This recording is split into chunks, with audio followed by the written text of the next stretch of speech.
maxkamadda ciidamada qalabka sida ee Soomaaliya ayaa maanta oo Sabti ah waxa ay xukunno kala duwan ay ku riday rag ganacsato ah oo loo haysto inay dalka keeni jireen agabyada loo adeegsado waxyaabaha qarxa. Raggan oo tir ahaan gaaraya ilaa 7 ruux ayaa waxaa lagu kala magacaabaa Cabdisalaan Cali Faarax, Qadar Cabdisalaan Maxamed Cabdi Sheekh Cumar, Daahir Cumar Maxamed, Cabdisalaan Cusmaan Maxamed iyo hal eedeysano oo baxsad ah sida ay maxkamaddu ay sheegtay. Raggan ayaa xeer ilaalinta maxkamadda waxa ay ku eedeysay in laga soo bilaabo sanadkii 2018 ilaa 2020 ay Al-Shabaab dekedda Muqdisho ay uga soo dejiyeen maadooyin laga sameeyo qaraxyada iyo agabyo kale.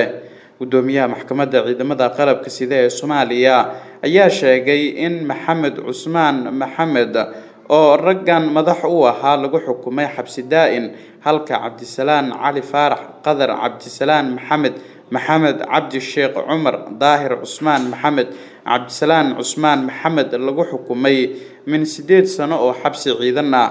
Sidoo kale maxkamadda ciidamada qalabka sida ayaa go'aankan ay soo saartay waxa ay ku sii deysay Cabdisalaan Cusmaan Maxamed kadib markii la sheegay in maxkamadda baaritaan dheer kadib ay ku waayeen eedii lagu soo eedeeyay. Yusuf Maxamed Axmed, VOA TV, Muqdisho.